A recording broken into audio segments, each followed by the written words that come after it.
ناظرین السلام علیکم، میں احمد رائل پاشا آپ تمام ناظرین کا پروگرام رمضان ٹائم میں دلی خیر مقدم کرتا ہوں۔ رمضان ٹائم ایک ایسا پروگرام ہے جس میں آپ رمضان سے متعلق کوئی بھی سوال پوچھ سکتے ہیں۔ ایک بات کا خیال رکھیے گا کہ جب بھی آپ ہم سے سوال کریں، اپنا سوال پوچھیں، اس وقت اپنی ٹی وی کی آواز آپ بالکل بند کر دیجیے گا۔ جب آپ کا سوال مکمل ہو جائے اس کے بعد اپنی ٹی وی کی آواز آپ بڑھا سکتے ہیں۔ مجھے امید ہے کہ آپ ہمارا بھرپور تعاون کریں گے اس معاملے میں۔ اور آج کے جو ہمارے مہمان ہیں میں ان کا تعارف کرواتا چلوں۔ ہمارے پہلے مہمان ہیں مفتی سید مصباح الدین نقشبندی صاحب، جو آپ کے سوالوں کے جوابات دیں گے، ہمارے ساتھ حیدرآباد سے جڑے ہیں۔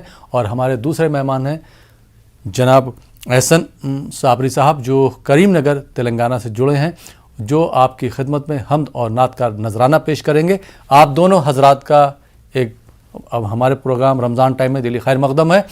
اور سب سے پہلے احسن صابری صاحب، میں آپ سے درخواست کروں گا کہ آپ ہمارے ناظرین کے لیے ایک بہترین حمد پیش کریں۔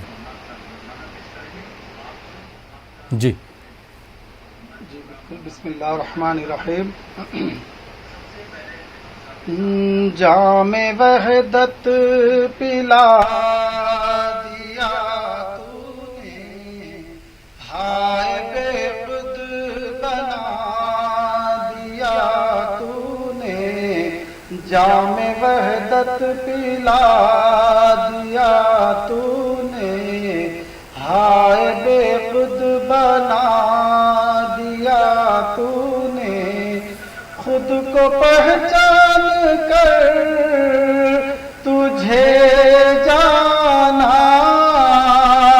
خود کو پہچان کر تجھے جانا، سبق اچھا پڑھا دیا تو نے، جام وحدت پلا دیا تو نے، ہائے بے خود بنا دیا تو نے، ہر طرف بس تو ہی نظر آیا، ہر طرف بس تو ہی نظر آیا، ایسا مجنون بنا دیا تو نے، جام وحدت پلا دیا تو نے، بادشاہ کو گدا،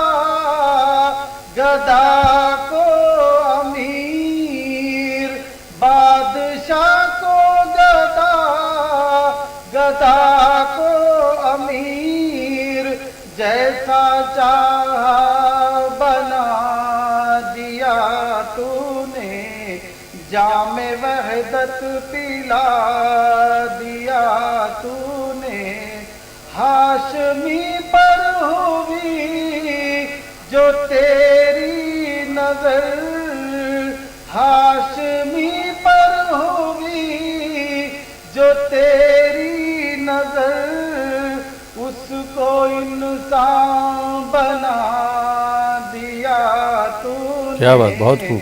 جام وحدت پلا دیا تو نے، ہائے بے خود بنا دیا تو نے۔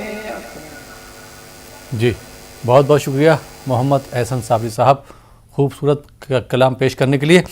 اور مفتی سید مصباح الدین نقشبندی صاحب، اب میں آپ سے سوال کرنا چاہوں گا کہ جیسا کہ آپ جانتے ہیں کہ دوسرا عشرہ شروع ہو چکا ہے، تو سب سے پہلے آپ ہمارے ناظرین کو یہ بتائیے کہ دوسرے عشرے کی اہمیت کیا ہے۔ لیکن اس سے پہلے میں ایک کالر کو پروگرام میں شامل کرتے ہیں، دیکھتے ہیں یہ کالر کہاں سے، ان کا کیا سوال ہے۔ جی السلام علیکم۔ وعلیکم السلام۔ جی کون صاحب کہاں سے بات کر رہے ہیں؟ میں سید بلال الدین خادری بات کر رہا ہوں کریم نگر سے۔ جی سوال پوچھیے۔ جی میرے نعت کی خواہش تھی، جی مجھ پہ بھی چشمے کرم سننے کا تھا احسن صابری صاحب۔ ٹھیک، جی بہت بہت شکریہ کال کرنے کے لیے۔ آئیے ناظرین ایک اور کالر کو شامل کرتے ہیں۔ جی السلام علیکم۔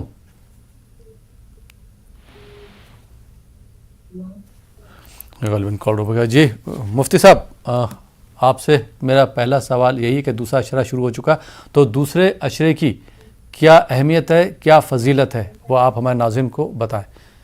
مصباح الدین نقشبندی صاحب۔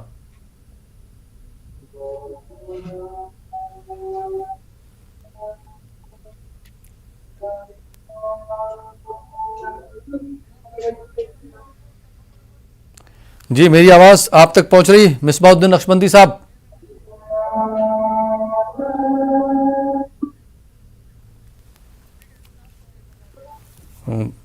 غالباً ہماری آواز ان تک نہیں پہنچ پا رہی، تو محمد احسن صابری صاحب نعت کی فرمائش آئی ہے، تو میں چاہوں گا کہ آپ ہمارے ناظرین کی خدمت میں ایک نعت پیش کریں۔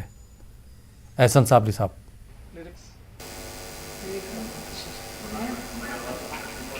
جی چین تم سے قرار تم سے ہے، زندگی کی بہار تم سے ہے، کیا کروں لے کے ساری دنیا کو، کیا کروں لے کے ساری دنیا کو، کیا کروں لے کے ساری دنیا کو،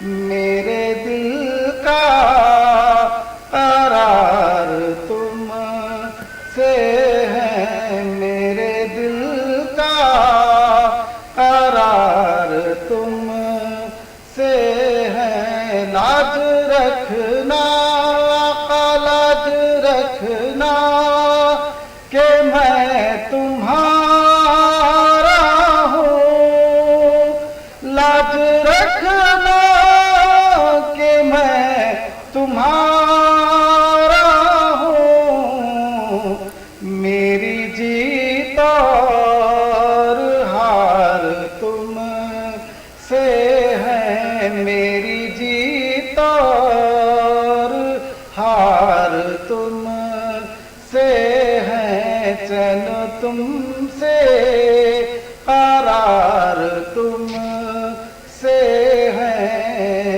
بے وسیلوں کے تم وسیلہ ہو،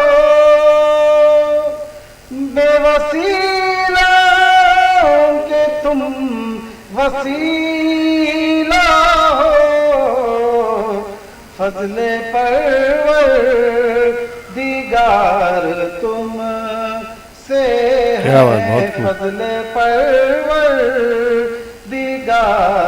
تم سے ہے، یوں تو دنیا میں ہے ہزاروں نصیب، یوں تو دنیا میں ہے ہزاروں نصیب، کیا کروں مجھ کو پیار تم سے ہے، کیا کروں مجھ کو پیار تم سے ہے، چین تم سے قرار تم سے ہے۔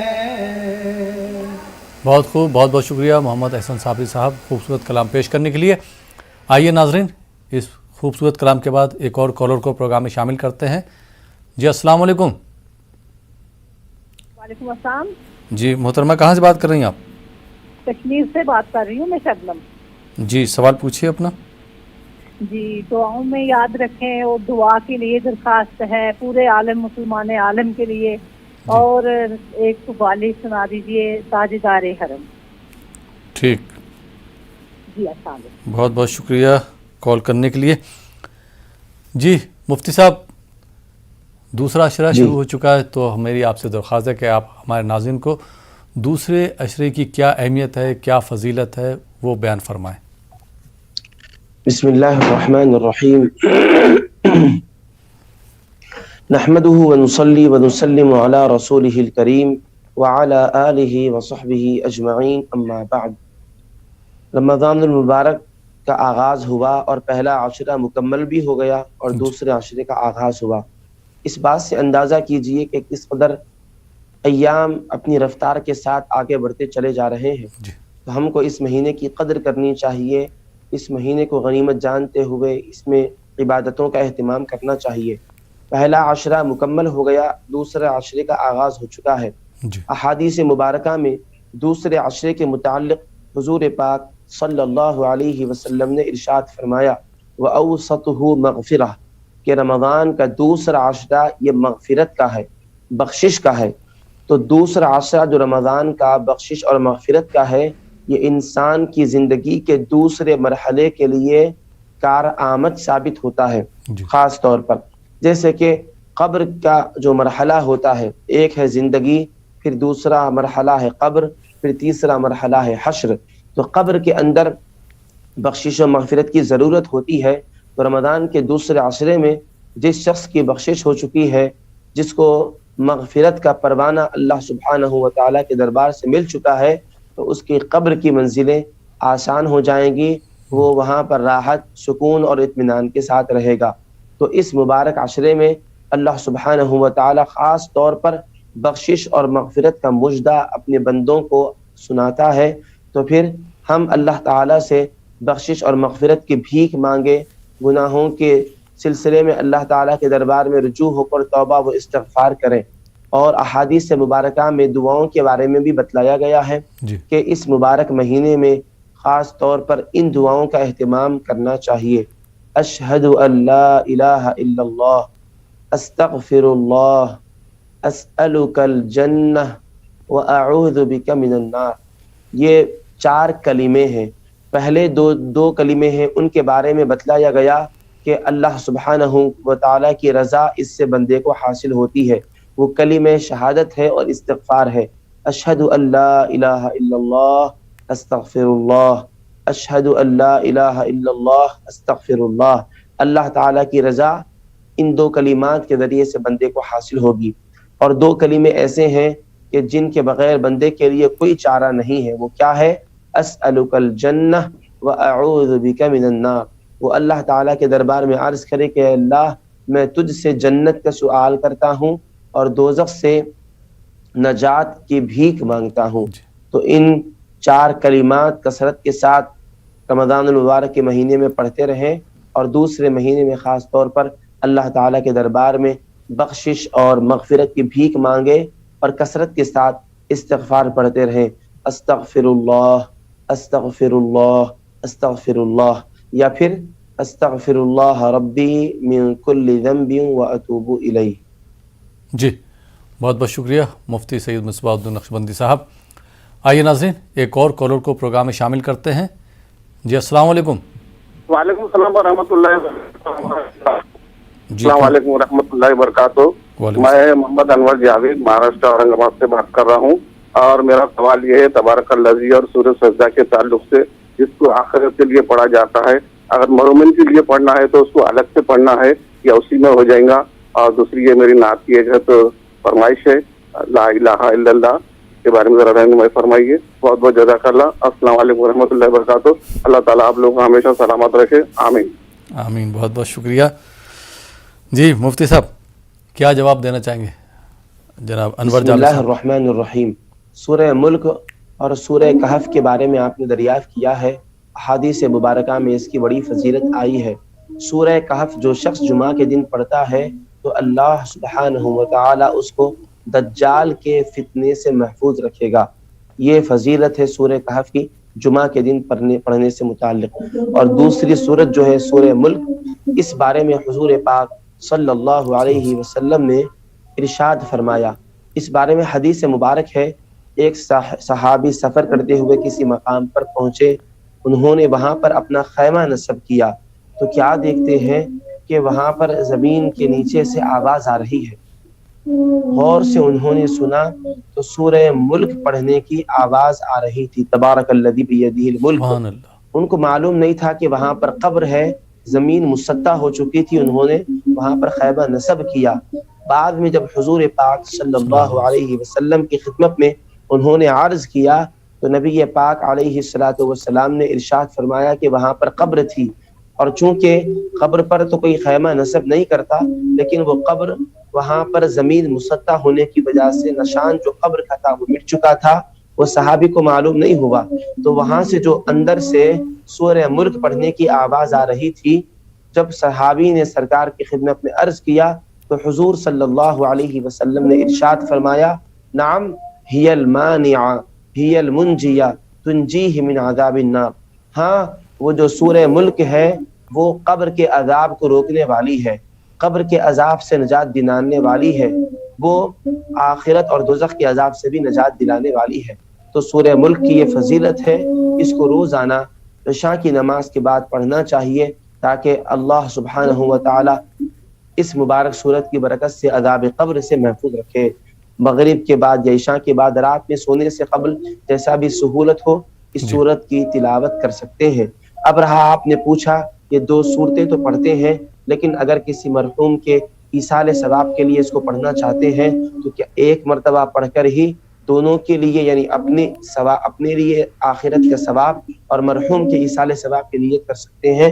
تو جی ہاں، اللہ تعالیٰ کے پاس رحمت کے خزانوں میں کسی چیز کی کمی نہیں ہے۔ آپ ایک مرتبہ اس سورت کی تلاوت کرتے ہیں تو ایک مرتبہ کی تلاوت میں اگر آپ مرحوم کو بھی ثواب پہنچانا چاہ رہے ہیں تو اس کا طریقہ یہ ہے کہ آپ ان دونوں صورتوں کو پہلے اپنی طرف سے پڑھ لیں اور پھر دعائیں کرتے وقت یہ کریں کہ اللہ اس کے ثواب میں فلاں مرحوم کو بھی شامل فرما، ان کو بھی اس کا ثواب عطا فرما۔ اس طریقے سے آپ نیت کر لیں تو کافی رہے گا۔ پر اگر آپ مرحوم کے لیے اور اپنے لیے الگ الگ پڑھنا چاہتے ہیں تو پہلے اپنے لیے الگ پڑھ لیں اور اس کے بعد مرحوم کے لیے الگ پڑھ کر اس کا ثواب ان کو ایصال کر سکتے ہیں۔ جی بہت بہت شکریہ مفتی سید مصباح الدین نقشبندی صاحب۔ آئیے ناظرین ایک اور کالر کو پروگرام میں شامل کرتے ہیں۔ جی السلام علیکم۔ السلام علیکم۔ السلام علیکم۔ وعلیکم السلام۔ جی محترمہ کہاں سے بات کر رہی ہیں آپ؟ میں حیدرآباد سے بات کر رہی ہوں۔ جی سوال پوچھیے۔ احسن صاحب سے دادی ہوں میں، ایک سلام سے گزارش ہے جی احسن صاحب۔ ٹھیک ہے، بہت بہت شکریہ کال کرنے کے لیے۔ ناظرین آپ دیکھ رہے ہیں پروگرام رمضان ٹائم، فی الحال وقت ہو چلا یہاں پر ایک چھوٹے سے بریک کا۔ بریک کے بعد آپ کی خدمت میں پھر حاضر ہوں گے۔ آپ دیکھتے رہیے پروگرام رمضان ٹائم۔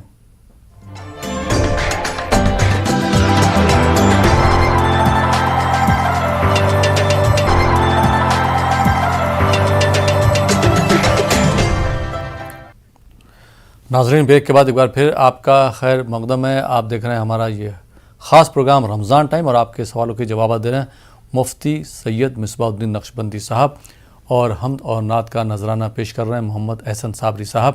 آپ دونوں حضرات کا بریک کے بعد ایک بار پھر خیر مقدم ہے، اور بریک کے بعد ایک اور کالر کو پروگرام میں شامل کرتے ہیں۔ جی السلام علیکم۔ وعلیکم السلام ورحمۃ اللہ وبرکاتہ۔ جی محترمہ کہاں سے بات کر رہی ہیں آپ؟ جی کریم نگر سے بات کر رہے ہیں۔ جی سوال پوچھیے۔ یہ میرا مفتی صاحب سے سوال ہے کہ میری سعودی عرب کے لیے فلائٹ ہے پرسوں، جی تو اس دن میں روزہ رکھ سکتی یا سفر میں کچھ روزے کے لیے تخصیص ہے کیا؟ پورا دن پورا سفر میں جاتا ہے اس چیز ہے۔ جی ٹھیک، اور کوئی سوال آپ کا؟ نہیں بس یہی۔ بہت بہت شکریہ کریم نگر سے کال کرنے کے لیے۔ جی مفتی صاحب کیا جواب عنایت فرمائیں گے آپ؟ جی بسم اللہ الرحمن الرحیم، نحمدہ ونصلی ونسلم علی رسولہ الکریم وعلی آلہ وصحبہ اجمعین، اما بعد۔ بہن آپ کا سفر ہے پرسوں سعودی عرب کے لیے، جیسا کہ ابھی آپ نے ذکر کیا ہے، تو اس صورت میں روزے کا کیا حکم رہے گا آپ دریافت کر رہی ہیں۔ تو سفر کی وجہ سے اس دن کا روزہ ترک کرنے کی اجازت دی گئی ہے، اور بعد میں اس روزے کی قضا آپ کو کرنی ہوگی۔ یعنی آپ یہاں سے سفر کر کے جب پہنچیں گی سعودی عربیہ تو وہاں جب سفر میں ایک دن جو آپ کا گزر رہا ہے اس روزے کو آپ ترک کریں، وہاں پہنچنے کے بعد بقیہ روزے مکمل ادا کریں۔ رمضان شریف مکمل ہونے کے بعد عید کے بعد پھر اپنی سہولت سے کسی بھی دن اس ایک روزے کی قضا آپ کر سکتی ہیں۔ شریعت مطہرہ میں اس کی اجازت دی گئی ہے۔ مسافرین کے لیے جو شرعی سفر کر رہے ہیں یہ رخصت ہے۔ لیکن ایک بات یہاں پر یہ عرض کرنا چاہتا ہوں، اگر سفر کے اندر شدید زحمت نہیں ہے اور مشکل دشواری نہیں ہے تو ایسی صورت میں روزہ رکھ لینا بہتر ہے، کیونکہ ادا کی بات ہی کچھ اور ہوتی ہے. رمضان شریف کے جو روزے ادا ہوتے ہیں وہ بات ہی اس کی کچھ اور ہوتی ہے اور اس کی فضیلت ہی کچھ اور ہوتی ہے. تو اس وجہ سے اگر آپ اور فرما لیں کہ آپ کے سفر میں شدت نہیں ہے، آپ کو زیادہ دقت دشواری اور مشکل نہیں پیش آ سکتی ہے اور آپ تحمل کر سکتی ہیں، تو پھر روزہ رکھ لیں. یہاں پر سحری کر کے آپ گھر سے روانہ ہو جائیں، ساتھ میں کچھ چھوٹا سا توشہ ٹفن وغیرہ رکھ لیں، تاکہ اگر راستے میں آپ کا افطار کا وقت آ جائے تو آپ فوراً روزہ کھول کر کچھ تناول کر سکیں. آپ اپنی سہولت سے اس سلسلے میں دیکھ لیں، ورنہ شریعت میں تو آپ کو رخصت دی گئی ہے کہ آپ سفر کی وجہ سے اس ایک روزے کو ترک کر کے رمضان شریف کے بعد اس روزے کی قضا کر سکتی ہیں. جی بہت بہت شکریہ مفتی صاحب. اور ایک سوال یہ بھی ہے، ان کے سوال سے پیدا ہوا کہ جیسے وہاں پہ جب یہ جائیں گی تو ہو سکتا ہے عید کے بعد آئیں، تو سعودی عرب اور ہندوستان میں 1-2 دن کا مطلب 1-2 روزوں کا فرق ہوگا، تو وہاں پہ اگر 30 روزے ہوں گے تو یہاں پہ ہو سکتا ہے 28 روزے ہوں. تو ایسی صورت میں کیا ان کو جو بعد میں وہاں پہ روزہ وہ بھی رکھنا ہوگا؟ جی دیکھیے بہن، جب آپ یہاں سے سعودی عربیہ جا رہی ہیں تو وہاں کے اعتبار سے آپ کو عید کرنی ہوگی. جب وہاں کا چاند نظر آ جائے گا تو آپ روزہ نہیں رکھ پائیں گی. تو یہاں اور وہاں کے دونوں روزوں کو آپ کاؤنٹ کریں کہ کتنے روزے ہو رہے ہیں.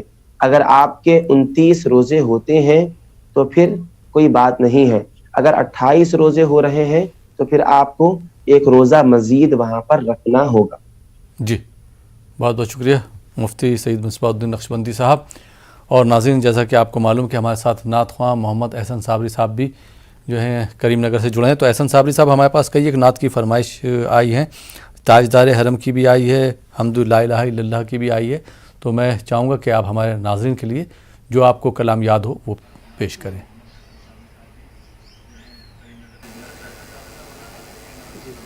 جی احسن صابری صاحب.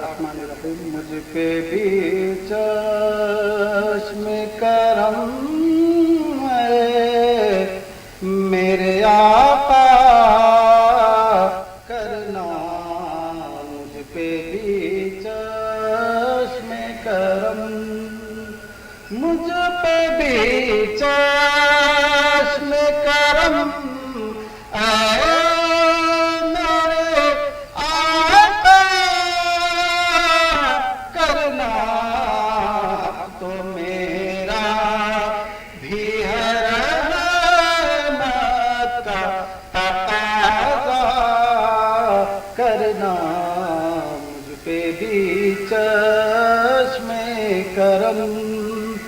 تو کسی کو بھی اٹھاتا نہیں اپنے در سے، تو کسی کو بھی اٹھاتا نہیں اپنے در سے، کہ تیری شان کے شایا نہیں ایسا کرنا، مجھ پہ بھی چشم کرم. میں کہ ذرہ ہوں مجھے وسعت صحرا دے دے، کہ تیرے بس میں ہے کہ خطرے کو بھی دریا کرنا، مجھ پہ بھی چشم کرم.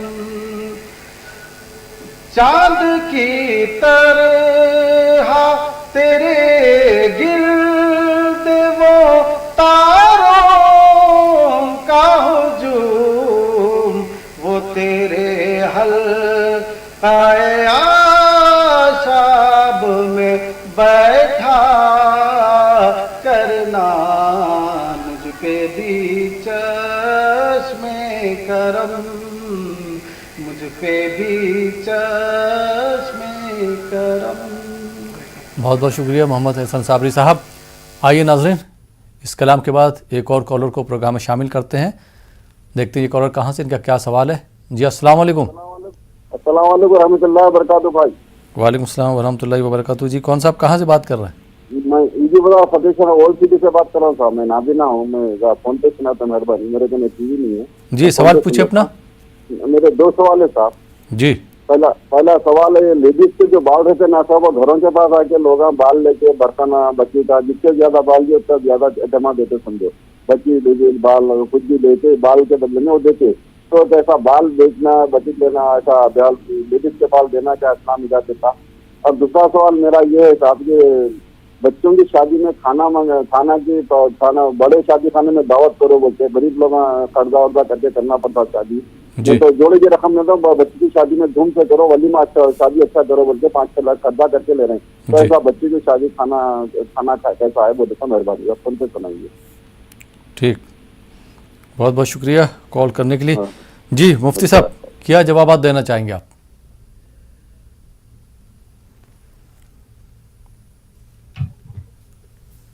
جی مفتی صاحب, میری آواز آپ تک پہنچ رہی ہے؟ مفتی سید مصباح الدین نقشبندی صاحب. غالباً میری آواز مفتی صاحب تک نہیں پہنچ رہی ہے. تو محمد احسن صابری صاحب, میں آپ سے درخواست کروں گا کہ آپ ہمارے ناظرین کے لیے ایک اور نعت پیش کریں. جی احسن صابری صاحب. بسم اللہ الرحمن الرحیم. بسم اللہ الرحمن الرحیم. راہی بھائی آپ کی فرمائش کلام. کوے نبی سے آ نہ سکے ہم, کوے نبی سے آ نہ سکے ہم, وہ راحت ہی کچھ ایسی تھی, یاد رہی نا جنت ہم کو, وہ جنت ہی کچھ ایسی تھی, بھول گئے ہم جنت کو ہی, وہ جنت ہی کچھ ایسی تھی. تکتے رہے یوسف جیسے حشر میں ان کے چہرے کو, تکتے رہے یوسف جیسے حشر میں ان کے چہرے کو, جب پوچھا تو کہنے لگے وہ صورت ہی کچھ ایسی تھی, جب پوچھا تو کہنے لگے وہ صورت ہی کچھ ایسی تھی. پاس بلایا پاس بٹھایا جلوہ دکھایا خالق نے, پاس بلایا پاس بٹھایا جلوہ دکھایا خالق نے, یہ تو آخر ہونا ہی تھا, وہ نسبت ہی کچھ ایسی تھی, یاد رہی نا جنت ہم کو, وہ جنت ہی کچھ ایسی تھی. دنیا میں سرکار کی نعتیں پڑھتے رہے ہیں ہر ایک لمحہ, خبر میں بھی تھی نعت لبوں پر, یہ عادت ہی کچھ ایسی کیا بات, بہت خوب. تھی,